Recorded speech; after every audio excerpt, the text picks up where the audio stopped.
Hello friends, ఈరోజైతే మనము కుమార శతకంలోని 65వ పద్యాన్ని మీకు వినిపించాలని వీడియో ద్వారా ముందుకు వచ్చేసాను ఫ్రెండ్స్.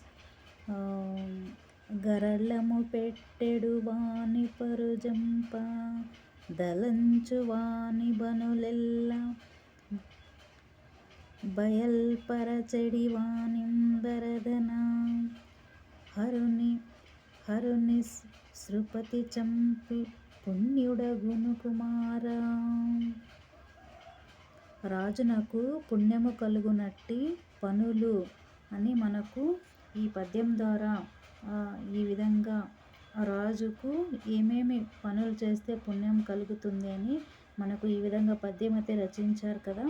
మనం ఇప్పుడు పద్యం గురించి తాత్పర్యము తెలుసుకుందాం. మరి విషమును పెట్టి ఇతరుల ప్రాణములను తీయువానిని, ఇతరుల చంపు హంతకులను, రహస్య విషయాలను బయట పెట్టేవారిని, ఇతరుల ధనములను దొంగిలించు దొంగలను రాజు చంపుట వలన రాజునకు పుణ్యము కలుగును.